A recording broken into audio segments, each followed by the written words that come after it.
Hare Krishna,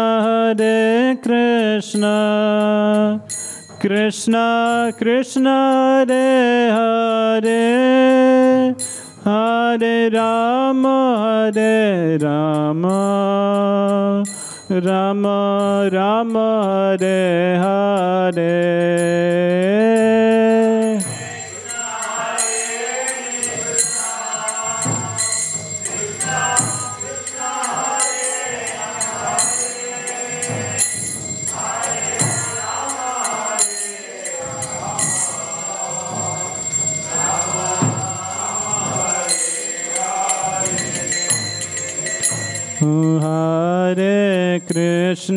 Hare Krishna, Krishna Krishna, Hare Hare, Hare Rama,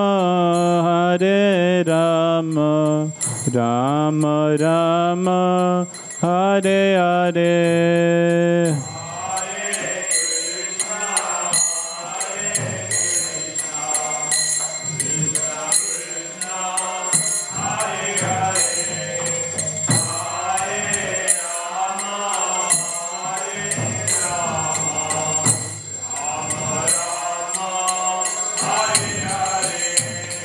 Hare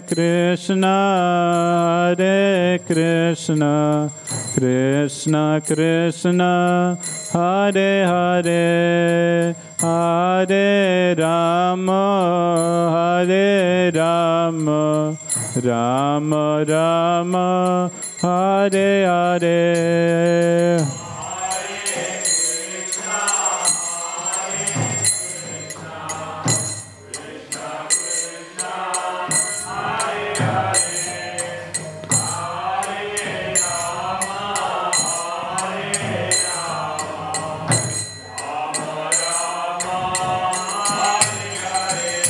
Hare Krishna,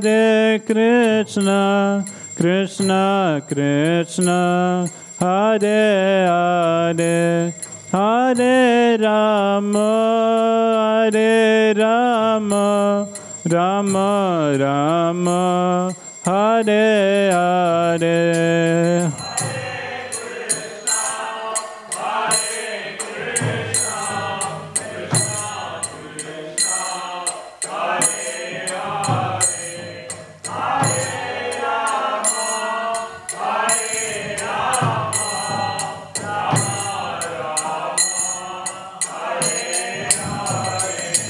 Hare Krishna, Krishna Krishna, Hare Hare, Hare Rama, Rama Rama, Hare Hare.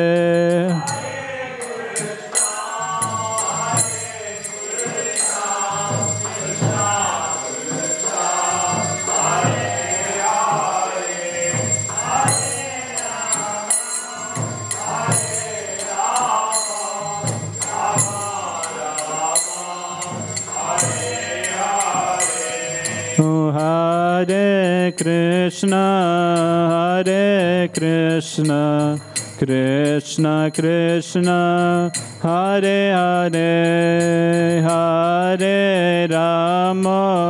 Hare Rama, Rama Rama, Hare Hare.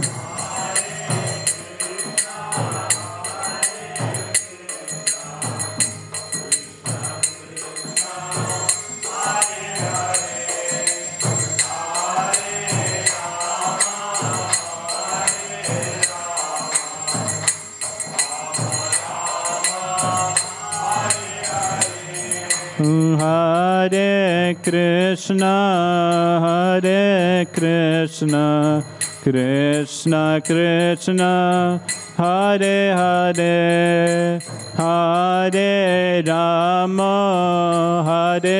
Rama, Rama Rama, Hare Hare.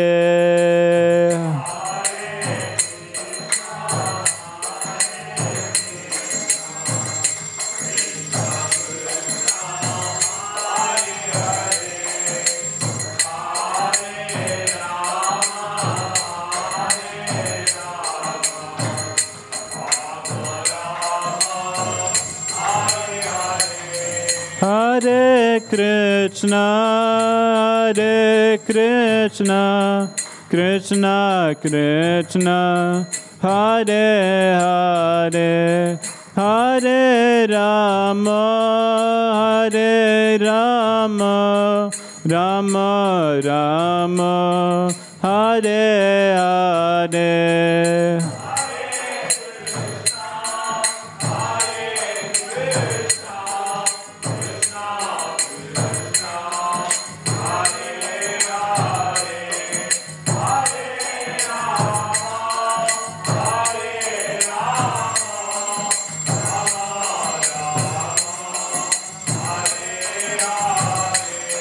Hare Krishna, Krishna Krishna, Hare Hare, Hare Rama, Rama Rama, Hare Hare.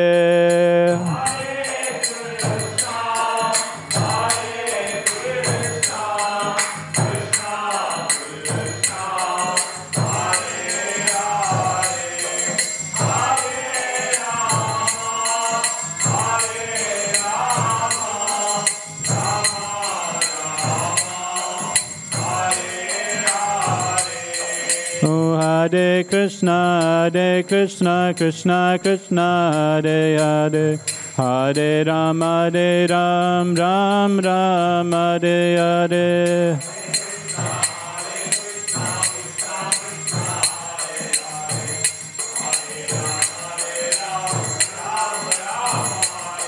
Hare Krishna, Krishna Krishna, Hare Hare, Hare Ram, Ram Ram, Hare Hare.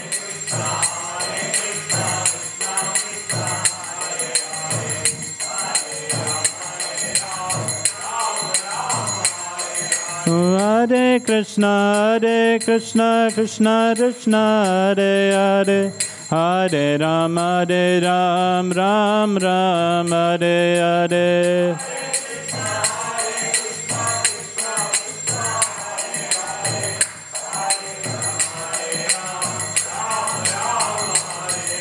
Hare Krishna, Krishna Krishna, Hare Hare, Hare Ram, Ram Ram, Hare Hare.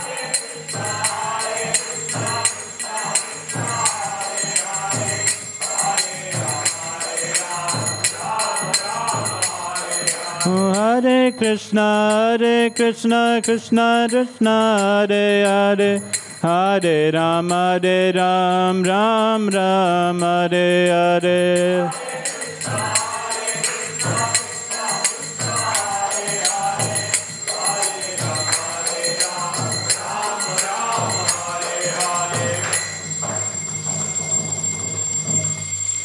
During Srimad Bhagvatam, Stotra Sata, Sri Srimad, His Divine Grace, Srila A.C. Bhaktivedanta Swami Srila Prabhupada Ki Jai.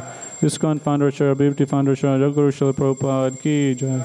During Srimad Bhagvatam, Stotra Sata, Sri Srimad, His Divine Grace, Srila Bhakti Saranta Saraswati Maharaj Goswami Srila Prabhupada Ki Jai. Arantakoti Vaishnav Vrinda Ki Jai. Namacharya Shri Haridas Thakur Ki Jai. Prem Sikho, Jai Shri Krishna Chaitanya, Prabhu Nityananda, Shri Advaita Gadadhara, Srivasadi Gaura Bhakta Vrinda Ki Jai. Shri Shri Radhakrishna Gopa Gopinath, Shamakund Radhakund Giri Govardhan Ki Jai. Shri Vrindavan Dham Ki Jai. Navadvip Marpur Dham Ki Jai. Jagannath Puri Dham Ki Jai. Ganga Mai Ki Jai. Yamuna Mai Ki Jai. Bhakti Devi Ki Jai. Tulsi Marni Ki Jai. Samaveta Gaura Bhakta Vrinda Ki Jai. Srila Prabhupada's Transcendental Book Distribution Ki Jai. Yuga Dharma Harinam Sankirtanam Ki Jai. Nitai Gaur Pamanande. All glories to Suma devotees. All glories to Suma devotees. All glories to Suma devotees. All glories to Shri Shri Guru and Gauranga. All glories to Srila Prabhupada. Srila Prabhupada Ki Jai.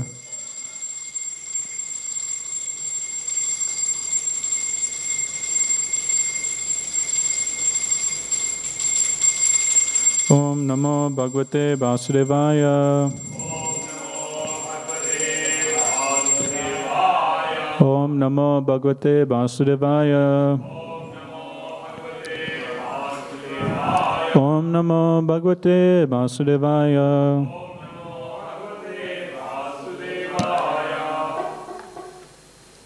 Reading from Srimad Bhagvatam, Canto 1, Chapter 8, titled Prayers by Queen Kunti, text number 23.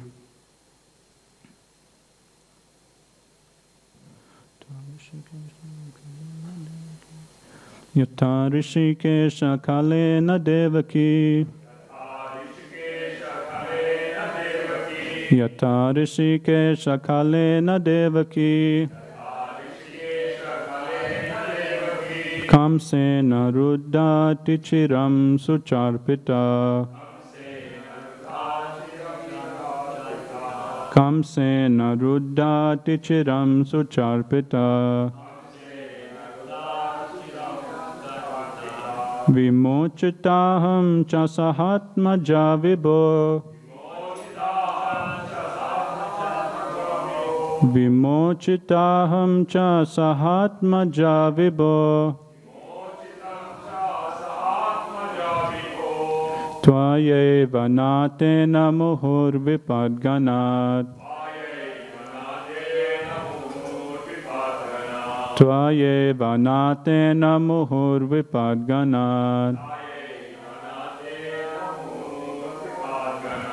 Yata Rishikesha Kalena Devaki.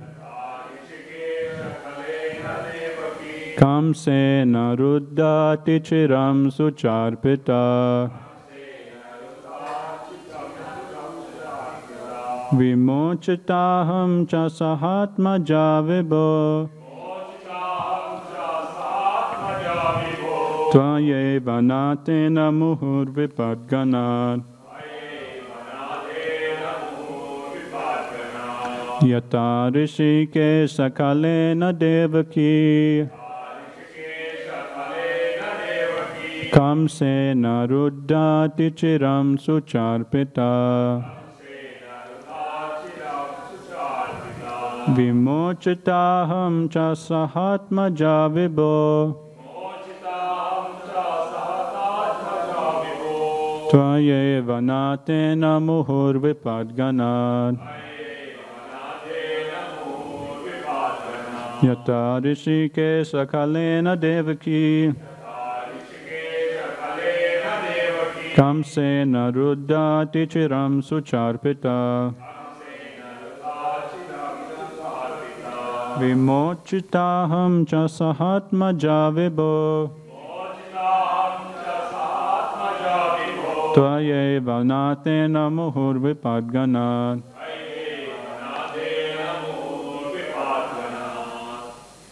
Yata Rishikesha Kalena Devaki.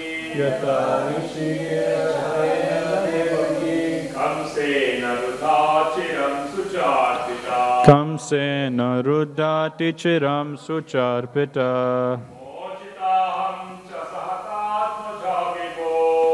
Mohitaham cha sahatmaja vibho.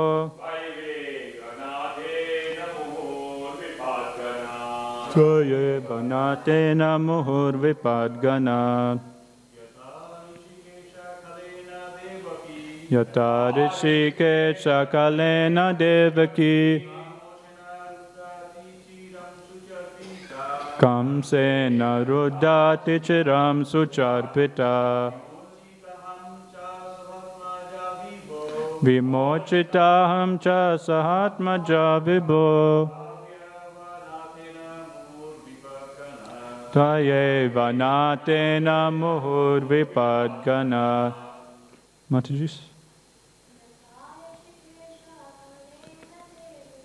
Yata Rishikesha Kalena Devaki. Kamsena Ruddhati Chiram Sucharpita. Vimochitaham cha sahatmaja vibho.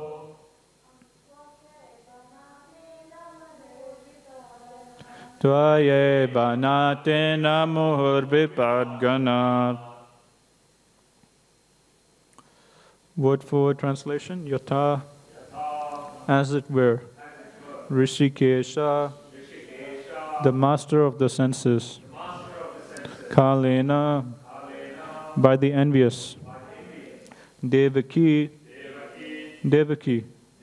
the mother of Sri Krishna, Kamsena, by King Kamsa, Ruddha, imprisoned, Atichiram, for a long time, Sucha Arpita, distressed, Vimochita, released, Ahamcha, also myself, Saha Atmaja, along with my children, Vibho, O Great One, Tvaya Eva, by your Lordship, Natena, as the protector, Muhu, constantly, Vipadganat, from a series of dangers.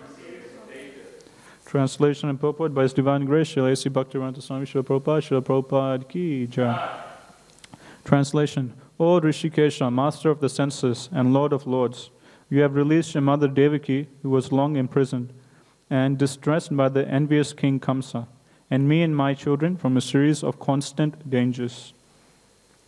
Purport: Devaki, the mother of Krishna and sister of King Kamsa, was put into prison along with her husband Vasudeva, because the envious king was afraid of being killed by Devaki's eighth son, Krishna. He killed all the sons of Devaki who were born before Krishna, but Krishna escaped the danger of child slaughter because he was transferred to the house of Nanda Maharaj, Lord Krishna's foster father. Kunti Devi, along with her children, was also saved from a series of dangers. But Kunti Devi was shown far more favor because Lord Krishna did not save the other children of Devaki, whereas he saved the children of Kunti Devi. This was done because Devaki's husband, Vasudeva, was living, whereas Kunti Devi was a widow, and there was none to help her except Krishna. The conclusion is that Krishna endows more favor to a devotee who is in greater dangers. Sometimes he puts his pure devotees in such dangers because in that condition of helplessness, the devotee becomes more attached to the Lord. The more the attachment is there for the Lord, the more success is there for the devotee. Om Jnanatimrandasya Jnananjana Salakaya Chaksurulmitam Yena Tasmai Shri Gurave Namaha. Jai Shri Krishna Chaitanya Prabhu Nityananda Shri Advaita Gadadhara Shivasari Gaura Bhaktivinoda. Hare Krishna Krishna Krishna Hare Hare, Hare Rama Rama Rama Hare Hare.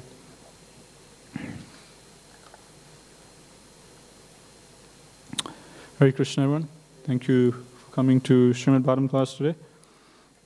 So we're discussing the prayers of Queen Kunti. We just started recently, and yesterday we were briefly recapping the different prayers that we read so far from Queen Kunti, the different verses. First of all, we were talking about the relationship or the particular rasa Queen Kunti has with Krishna. So her relationship with Krishna is similar to Mother Devaki's relationship with Krishna. So it's that of Vatsalya. And we were discussing yesterday how the love that Mother Kunti and Devaki have for Krishna is similar to the love that Mother Yasoda has, but it's on a Mother Yasoda's love is on a slightly higher level, in the sense that in Vrindavan, the residents in Vrindavan, they always see Krishna as their son, or as their family member, or as their friend or boyfriend, like that. They never, not for a moment, they never see Krishna as the Supreme Personality of Godhead. Whereas in Vaikuntha, with Mother Devaki, Queen Kunti, such devotees like that, they also have that same parental affection for Krishna, but now and then, when they see Krishna doing some extraordinary activity, the Aishwarya, the seeing Krishna with awe and reverence, it comes in. So yesterday we were talking about the example with Mother Devaki. When she saw Krishna kill Kamsa, then immediately her and Vasudeva, they started seeing Krishna in awe and reverence. When Krishna came to bow down in front of them, Mother Devaki and Vasudeva, they hadn't seen Krishna for so many years. They were just in prison. The whole childhood, more than 10 years, Krishna was away from them. And finally the son is coming, and you know, if you're finally meeting your son after 10 years, 12 years, then naturally you embrace them, cuddle them, cry, pat them, kiss them, like that. But Mother Devaki and Vasudeva, when they saw Krishna come to him, they were just standing still in awe and reverence. They were seeing Krishna as, he's the Supreme Personality of Godhead. So that's the difference between the Vrajvasis and the devotees in Vaikuntha. They also have that similar rasa, but now and then the Aishwarya, or seeing Krishna with all reverence, takes over. So Queen Kunti, she was dealing with Krishna just like Krishna was her nephew. And Krishna used to treat Queen Kunti as her auntie. So usually Krishna would bow down in front of Queen Kunti, and Queen Kunti would give him blessings. But now we're seeing that after Queen Kunti, she sees Krishna enter into the womb of Uttara and save Maharaj Parikshit. She then starts offering praise to Krishna in awe and reverence. So first, for text, we were discussing yesterday how she establishes that I'm not offering my obeisances to any ordinary person, but I'm offering my obeisance, Namasya Purusham Tvadyam, to the original Purusha, to the Supreme Personality of Godhead. Ishvara Prakate Param. He is the Supreme Controller, he is beyond the three modes of material nature. And then she says, although Krishna is inside everything and outside of everything, still he is invisible to everyone. And why is he invisible? She explains the next verse, because of the covering potency of the Lord, Maya. And then she very humbly presents herself. She's saying that, oh, I'm just an ordinary woman, how can I understand you? Like that, she's taking a very humble stance. So we were discussing yesterday how that's the nature of devotees. They always look for an excuse to put themselves down. They always look for an excuse to remain in a humble position. And classical example of that is like Rupa Goswami, Sanatana Goswami, Haridas Thakur. They presented themselves in front of Chaitanya Mahaprabhu as the most fallen and degraded souls. And in yesterday's verse, she was describing the glories of Krishna's transcendental form. So she was saying, Nama Pankaja Nabhaya, Nama Pankaja Maline, Nama Pankaja Netraya, Namaste Pankajangre. And that, your abdomen, there's a depression just like lotus flower. You're always decorated with a garland of lotus flowers. Your glance is as cooling as lotus flowers. And you have lotus feet. Like that, she was glorifying Krishna. And now in today's verse, she's addressing Krishna by the name Rishikesha. Oh Rishikesha, Master of the senses and Lord of lords. And in today's verse, she's talking about how Krishna saved his mother Devaki, who was long imprisoned and harassed by Kamsa, who was envious of Mother Devaki and Vasudeva. And just as Krishna saved Devaki, Queen Kunti is saying, you have also saved me for a series of constant dangers.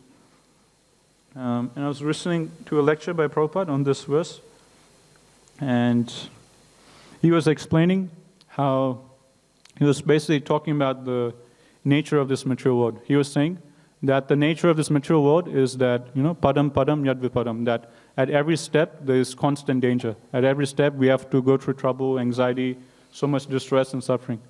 And Prabhupada is saying, just see how terrible this material world is. Even though Devaki, she's the mother of Krishna. And even though Queen Kunti, she's the auntie of Krishna. So one can be, the mother or the relative of Krishna himself, but still one has to go through so much torture and trouble in this material world.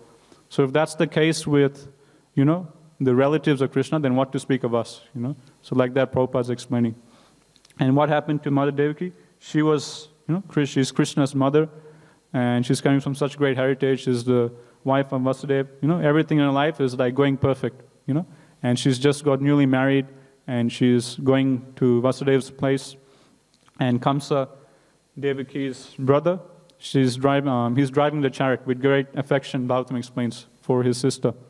So everything is going perfectly, a very successful wedding, perfect match. Now she's going to her husband's place. Her brother is nicely carrying the chariot.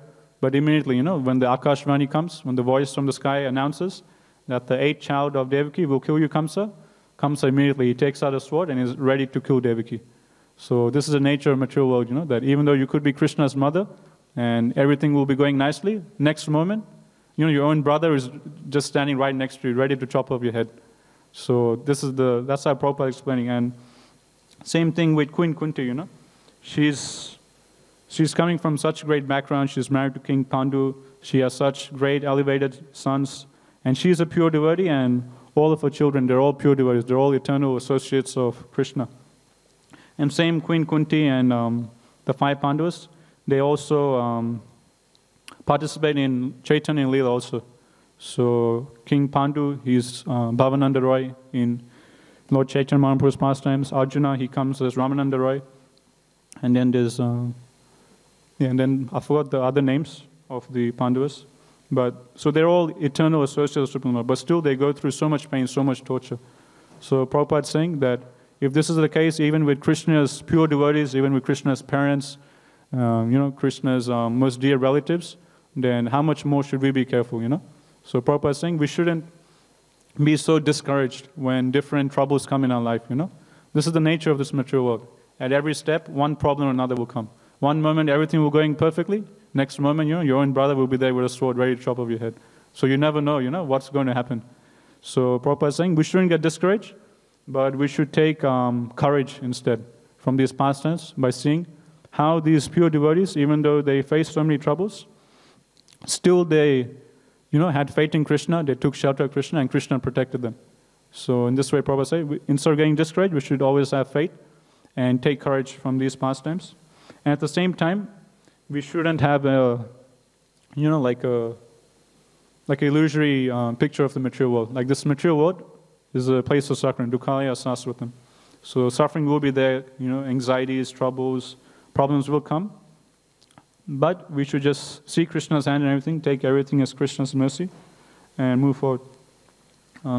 Some other examples I can think of, like similar examples, is of, another one is of, Sati. So if we read 4th canto of Bhagavatam, similar thing Prabhupada is saying. Mother Sati, she's the daughter of King Daksha. And Daksha is like no ordinary person. Daksha is he's like a king on a universal level. He's like one of the progenitors. So he's one of those personalities who creates progeny in the whole universe. So he's not just like a king of one planet or just one country or one city, but he's like a king, like a figure on like a universal level. So he's like such a great personality. And Bhagavatam mentions that even Lord Brahma, he had many children, and many of these children were helping him populate the universe. And Lord Brahma, he made Daksha the head or the leader of all the other progenitors. So Daksha had like a very high elevated position on a universal level. And Sati is the daughter of Daksha. And Prabhupada says, okay, so on this side, Sati is coming from such a great background, She has the Daksha as her father. On the other hand, who is Sati's husband? Sati's husband is none other than Lord Shiva. And Lord Shiva, he's not a jiva like us. He has his own tattva. He's neither Vishnu, neither a jiva. He's like in between. So, and he's considered to be the greatest of all Vaishnavas. Vaishnavanam yata sambhu. Lord Shiva is the greatest of all Vaishnavas. So from all angles, we see that Mother Sati, her life is like perfect, She has the perfect husband. She has Shiva as a husband. And she's coming from such a great father as Daksha, coming from such opulent background. But still, Prabhupada said, even though she has Daksha as her father and Lord Shiva as a husband, she was so frustrated with her material life that she committed suicide. So that's given in 4th canto, how there was like this big quarrel between Daksha and Lord Shiva. Daksha, he didn't really very much like his daughter's husband because Shiva, he was, he's not like ordinary person, like ordinary demigod. He's always doing tapasya. He has no home. He has no shelter. He's always just under a tree doing tapasya. He doesn't have any proper clothes. He has a garland full of skulls. He's always covered his body with ashes, So naturally, when a father-in-law, he sees his daughter being married to such a person, naturally he'll have second thoughts. But Daksha, he was forced to marry his daughter because Lord Brahma, his father, asked him to marry, Sati to Shiva. So very regretfully, he gave his daughter to Shiva. But he didn't like Shiva so much. And plus, he was also, Prabhupada explains, he was also very envious of Lord Shiva. Because, Lord Shiva is worshipped he's considered as the greatest demigod. He's worshipped by so many people. And Daksha is thinking, why is everyone worshipping Shiva, you know? He's just like a crazy guy, he's just dressing like a madman. What is he doing? Why aren't they worshipping me? So Daksha, on one hand, he was envious of Lord Shiva. On the other hand, he wasn't very much in favor of the marriage. So that's why it's like a big story. Daksha, he insults Lord Shiva, and then there's a big quarrel. And then, you know, naturally for Sati, it's like such a great pain, you know, seeing her own father disgracing and insulting, you know, her husband, Lord Shiva. And at the end, Sati, she just couldn't take it, and she just creates a fire out of her mystic power, and she just enters the fire and just commits suicide. And in the purport, Prabhupada says that, just see, this is the nature of material world. You can have, you know, Daksha as your father. You can have the greatest Vaishnava, you know. Lord Shiva is the greatest of all Vaishnavas. You can have the greatest Vaishnava as your husband, but still the nature of this material world is so frustrating that one will be forced to, you know, commit suicide even to that extent. So that's another example. Another example we can see with Mother Uttara, like when Bhakti Rasamitra Maharaj, he was here. If we remember in that purport that Maharaj, when Maharaj was giving the class, in that purport, Prabhupada was saying that Uttara was a very fortunate woman because she had, Prabhupada says, 4 things. She was married to a very great warrior. So that's Abhimanyu. You know, he was such a great, powerful warrior. And she was the daughter of a very great devotee, Maharaj Virat, I think. And she was the student of a very great devotee and teacher. And so she's a student of Arjuna. We were hearing that story how for 1 year the Pandavas, they had to stay in disguise and they couldn't be found out. So that 1 year, Arjuna, he stayed in the kingdom of Uttara's father, and Arjuna disguised himself as a dance teacher. So Arjuna was teaching Uttara, you know, how to dance, what he had learned from the heavenly planets. So she's the wife of a great warrior, she's the daughter of a great king and devotee, and she's the student of a great devotee, Arjuna. And plus, she is the mother of a very great devotee, Maharaj Parikshit, you know. So from all angles, you know, it's just like perfect, you know, her life. Everything is arranged so nicely. But still, even if we look at her life, even though from all angles she's so fortunate, still what happened to her husband, you know? Her husband got killed when he was 16, you know, and she hadn't even given birth. She was still pregnant, and at such an early age, she became a widow. And next, as we're reading recently, Aswatthama, he releases a Brahmastra towards her womb to kill her only child. So all these atrocities are happening towards even Uttara. So many angles we can see, like this material world is like just completely, you know, full of suffering. Like every moment there'll be trouble, every moment there'll be anxiety. So we shouldn't be like so much surprised, you know, when problems come. Problems are even coming for these great devotees. So what we should learn is how to deal with these situations and how to, you know, always remember Krishna, have faith that Krishna will protect us and go through. Another example I can think of is of, like in 9th canto, there is the story of Sukanya. So I was listening to this lecture, my Guru Maharaj, he was explaining the story of Sukanya, how she's like a princess, and she, along with her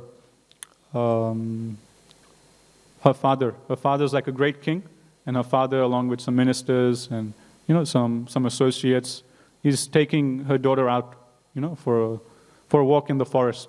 So they're just naturally going out, you know, like for a picnic or a walk through the forest. Everything is going very nicely. You know, they're having a family day out in the forest. You know, there's the king, there's the princess, they have the bodyguards and, you know, the ministers, everything going nicely. And then suddenly, as they're going through a forest, Sukanya, the princess, she sees some, I can't remember exactly the deal, but either in the ground or in a tree somewhere, there's like a hole.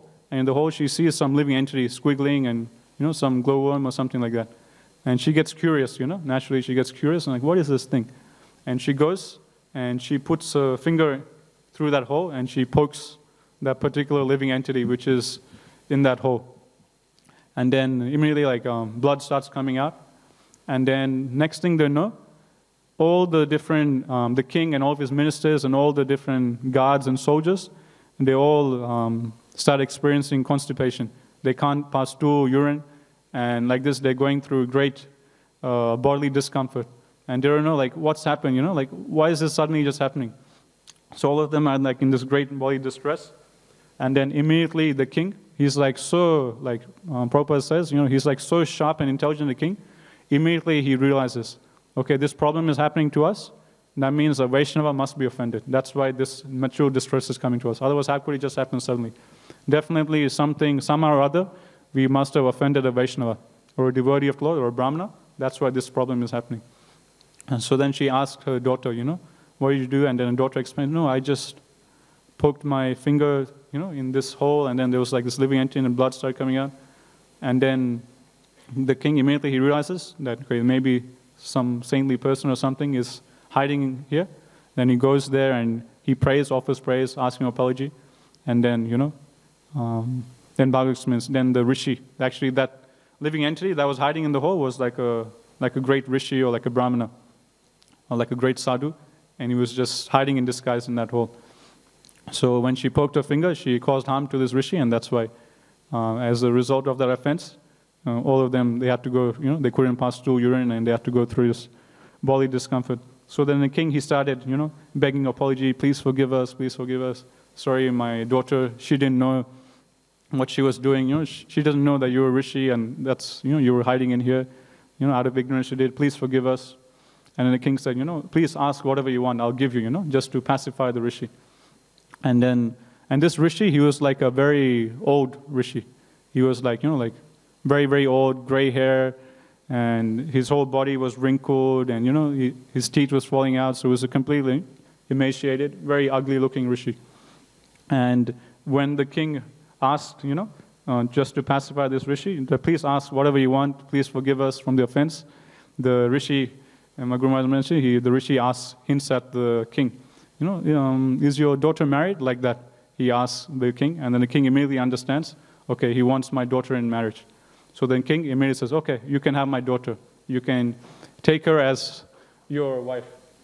So then Sukanya, she gets married to this very old rishi. And this rishi, he's like, 4 times or 5 times her age. So she's just like a young princess, and this rishi, he's like 100 years old, and he's completely emaciated. He just has bones all over his body. His just hair is falling off. Bhagavatam explains, the nature of his body is just completely, disgusting. He's just about to die. So he's like in his last, final years of his life. So my Guru Maharaj mentioned, like, this is like the nature of the material world, At the start of this chapter, we're seeing how, everything is going perfectly, A king and a princess, they're going out for a walk, like a picnic in the forest. Everything is going nicely. They have the ministers, the servants are there. Very nice, family day out in the forest. Next moment, you're in trouble, and you're cursed, and this rishi gets angry. And next thing you know, you're married to this ugly rishi who is 4 times your age, and now you have to serve him for the rest of your life. So this is my Guru Maharaj, this is the nature of this material world. That we don't know what's going to happen in our life, Crazy things will happen. We just have to take everything as the mercy of the Lord. So this is what Sukanya, that she didn't argue with her dad or like that, or, how can I marry him, like that. But Vedic culture, the personalities in Vedic culture, they had like such great, duty conscious, that they would follow whatever the seniors said, what the elders said. And she just got married, and she just started serving, even though this rishi was, so elderly like that. She was very faithfully serving him. And as mentioned, not only physically or externally, this rishi was, very, bad, but also in terms of, speech, he would always speak harsh words to Sukanya. And he would get angry at her very easily. So any small mistakes she did, he'd become very cranky. So just not even physically, but even emotionally, it wasn't going so well.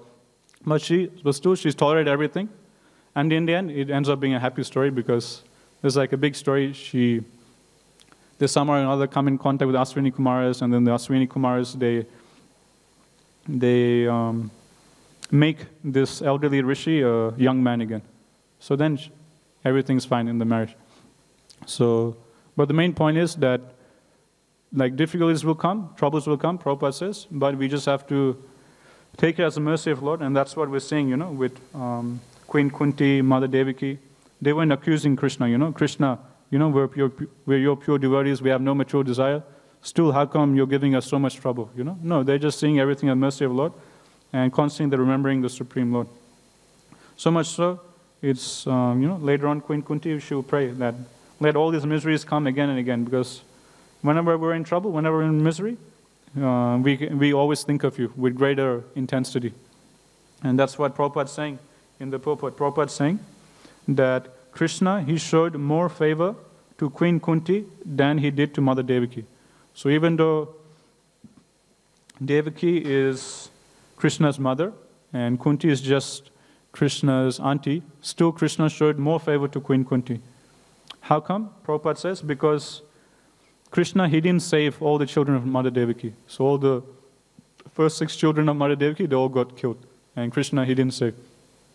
Whereas on the other hand, with Queen Kunti, Krishna, he didn't let anything happen to any one of the children of Mother Kunti. And why? Prabhupada says, because Devaki, she had Vasudeva. Her husband was still alive.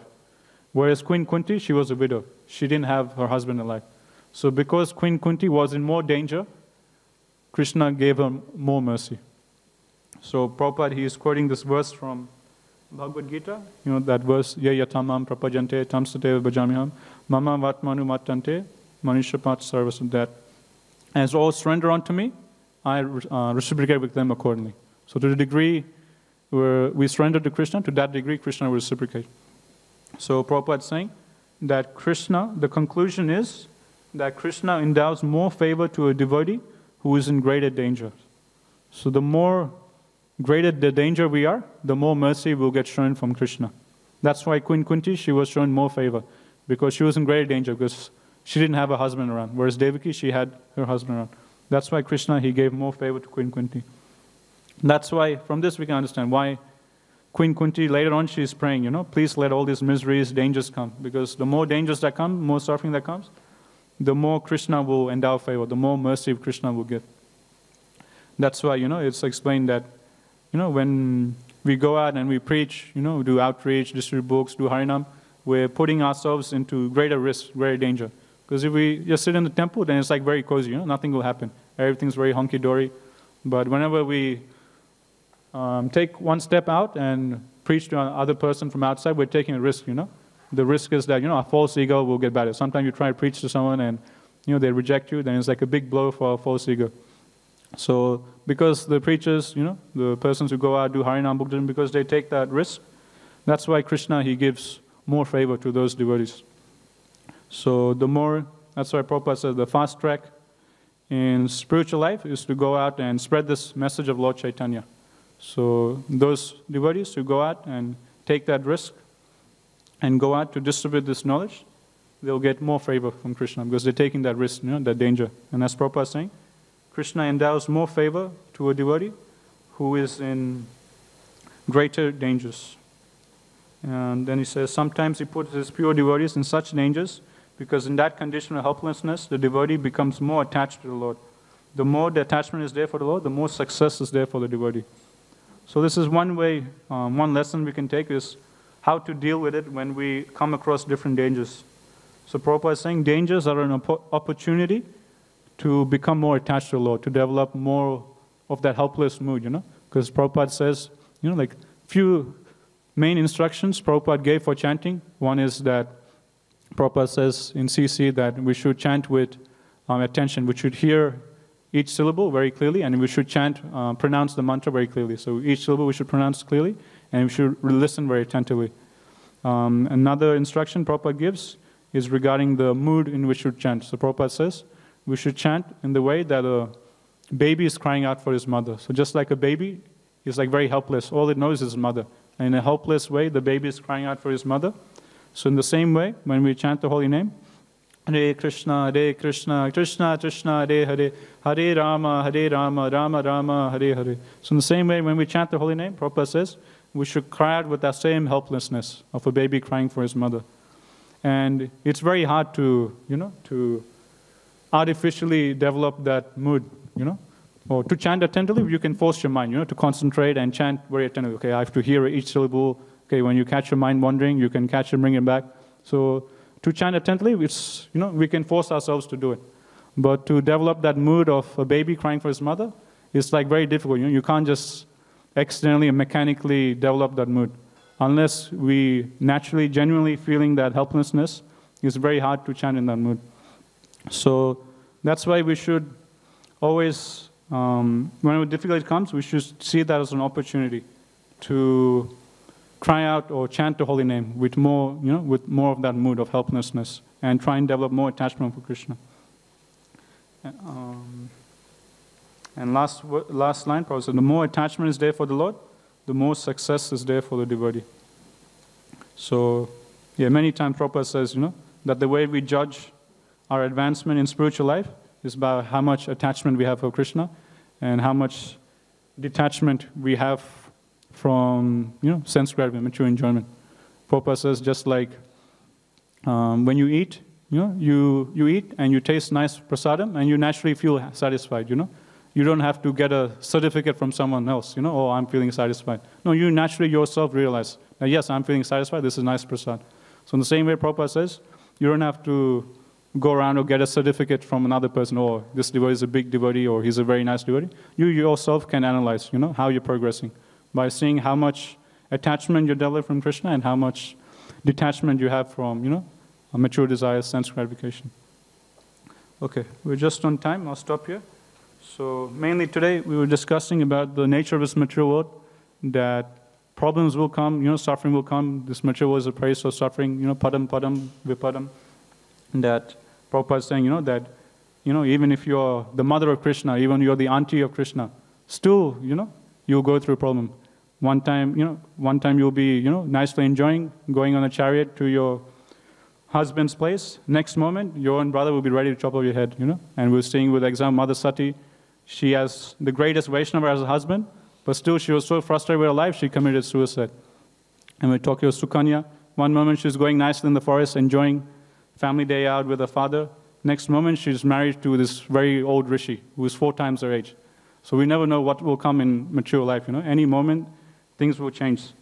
So that's why we should fully take shelter of Krishna and keep that as center of life. Our mature life, so many problems, crazy things will happen. We just have to, go through it, just tolerate and always remember Krishna, never forget him. Okay, we'll stop here. Nantra Srimad Bhagvatam ki jai, Jaguru Srila Prabhupada ki jai, Tagore Pramanande Hari Hari.